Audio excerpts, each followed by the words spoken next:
दोस्तों नमस्कार, मैं Gaurav Dwivedi Prayag legal aid clinic से।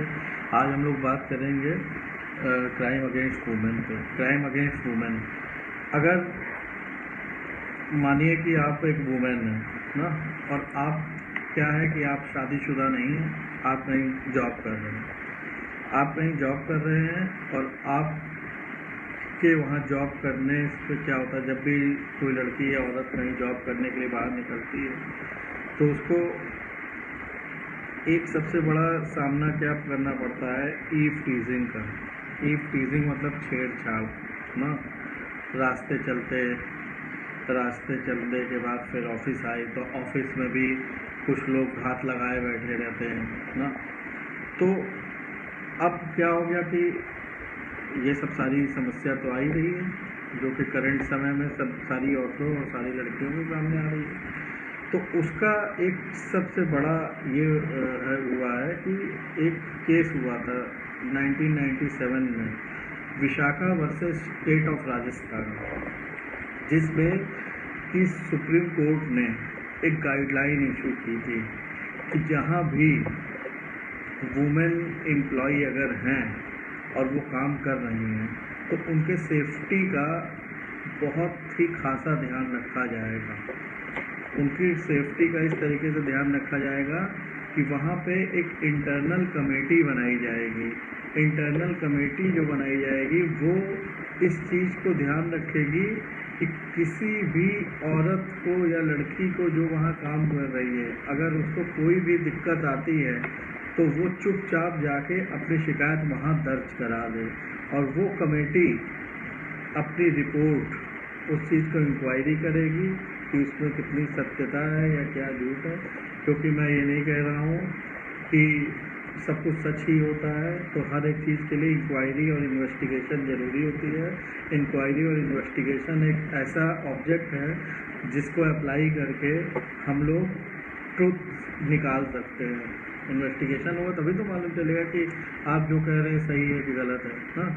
तो Vishakha versus state of Rajasthan के बाद से सर्टेन गाइडलाइंस आई है जिसके तहत कि सारे ऑफिसर्स को ये अडॉप्ट करना है। जहाँ भी 7 से ज़्यादा एम्प्लॉयज़ हैं वहाँ एक इंटरनल वुमेन कमेटी बनानी है जो कि ये मॉनिटर करेगी किसी भी औरत के साथ इस तरीके की गलत हरकत या छेड़छाड़ का उसको सामना ना करना पड़े, और अगर ऐसा कुछ हुआ है तो दोषी को सख्त से सख्त सज़ा मिले, पहली चीज़। दूसरी चीज़, वो औरत कुछ ना करे।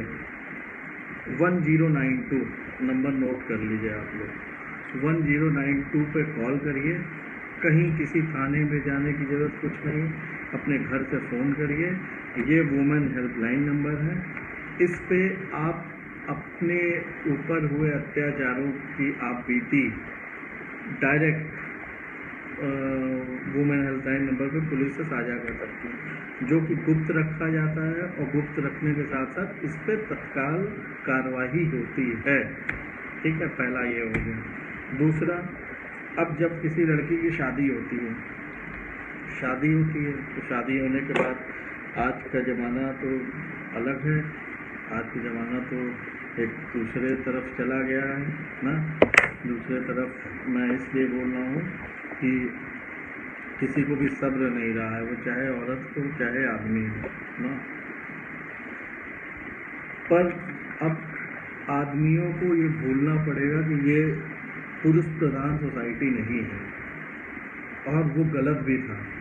आप जब औरत के अंदर जो जान है वही जान आपके अंदर है, तो किस बात का आप सुपीरियरिटी दिखाते हैं? नहीं ना। औरत इज इक्वल टू शक्ति, ये हमारा हाथ है। अगर हम ऐसे कर पा रहे हैं तो हमारे हाथ में जो शक्ति है उसको औरत का दर्जा दिया गया। विदाउट शक्ति मूवमेंट इज इम्पॉसिबल ना। तो अगर शादी आपकी हुई है तो आप इज्जत और सम्मान दीजिए। अगर किसी लड़की को प्रॉब्लम हो रही है कि उसके मैट्रिमोनियल हाउस में जहाँ वो शादी करके गई है वहाँ पे अगर उसको किसी तरीके की परेशानी हो रही है तो वो तुरंत 100 नंबर डायल कर सकती है। 100 नंबर नहीं, अब 112 हो गया है। मैं यूपी पुलिस की बात कर रहा हूँ, बाकी शायद नेशनल लेवल पे 100 ही हो। तो 112 डायल करके तुरंत आप पुलिस को बुला सकती हैं। और किसी भी आदमी को हक नहीं है कि वो अपनी औरत के ऊपर हाथ उठाए, या किसी सास ससुर को, किसी ननंद को, किसी को भी हक नहीं है कि वो अपने यहाँ आई हुई लड़की के से अत्याचार करे और उसके ऊपर हाथ उठाए और उसको ताना कसे। अगर किसी ने ताना कसा तो वो औरत जिसके विरुद्ध ताना कसा गया है, जो शादी होके आई है, वो तुरंत डोमेस्टिक वायलेंस के अंदर में, डोमेस्टिक वायलेंस मतलब होता है घरेलू हिंसा। घर के अंदर जब कोई हिंसा होती है, हिंसा कई तरीके की होती है। ज़रूरी नहीं कि कोई आपको आज के दिन में मारे ना, मारेगा तो निशान पड़ेगा, बोलेगा तो दिल के अंदर निशान रहता है आपके, और वो निशान ना किसी एक्सरे में आएगा ना किसी चीज़ में आएगा ना। तो आज की दुनिया बहुत ही इंटेलिजेंट फॉर्म में सारे क्राइम को ऑप्ट कर रही है। तो अब आपको ये देखना है कि अगर आपके साथ ऐसा कुछ हो गया है तो सबसे पहले आपको पुलिस कंप्लेंट करनी है। पुलिस कंप्लेंट आप जैसे ही करेंगी तुरंत तत्काल कार्रवाई होती है इस पर। पुलिस आएगी और आपके जो भी ससुराल वाले हैं उनसे मतलब पूछताछ करेगी, अगर ज़रूरत पड़ा तो उनको गिरफ्तार भी करेगी ना। पर ये समझ लीजिए आप कि अब औरत जागीर नहीं रही, औरत जागीर नहीं रही, और तुरंत औरत के कॉल पे ये सारी चीज़ें हो सकती हैं। पर मैं जान रहा हूँ कि हमारी इंडियन सोसाइटी में अभी भी कुछ चीज़ें हैं जो कि पर्दे में हैं। पर्दे में ये है कि अवॉइड एक ऐसा वर्ड है जो कि हर कोई करता है। कोई नहीं चाहता है कि अपने सुकून भरी लाइफ में इस तरीके का लड़ाई झगड़ा वाला पल आए। तो जब एक पेशेंस का एक लेवल होता है, पेशेंस का लेवल जब क्रॉस हो जाता है तो आदमी मजबूर हो जाता है कुछ करने पर। तो मजबूर क्या हो जाए, अगर आप मजबूर हो जाते हैं तो तुरंत कॉल करिए या हमारे नंबर पे करिए। मेरा नंबर है 9454205191। मैं अभी डिस्क्रिप्शन बॉक्स में भी डाल दूँगा। और पुलिस को फ़ोन करिए, मैं आपको उचित कानूनी राय दूँगा। और आपको बस यही मैं एक बार ये कहने की कोशिश कर रहा हूँ कि अत्याचार करने वाले से सहने वाला बहुत बड़ा अपराधी होता है। ये गीता में भी लिखा हुआ है ना। अब मान लीजिए आपने पुलिस बुलाई, पुलिस बुलाने के बाद आपके घर वाले ना, आपके पति और उनके घर वाले नाराज हो गए। अब आप अपने घर चली गई, आप अपने घर अब चली गई, तो अब आपके पास क्या रास्ता बचा? तो अब आपके पास कई रास्ते बचे। कई रास्ते हुए, जैसे पहला रास्ता कि आप अपने पति के विरुद्ध मुकदमा लिखवा दीजिए। मुकदमा किस तरीके से? 498A इंडियन पिनल कोड में बोला गया है कि क्रूएल्टी मतलब हिंसा जो भी करेगा उसको दंड मिलेगा ना। तो आपके साथ हिंसा हुई है तो आप नियरेस्ट पुलिस स्टेशन में जाके या फ़ोन के माध्यम से आप ये करवा सकते हैं, पहली चीज़। दूसरी चीज़, मान लीजिए आपकी आर्थिक स्थिति ठीक नहीं है, क्योंकि शादी के बाद सारी जिम्मेदारी पति की होती है।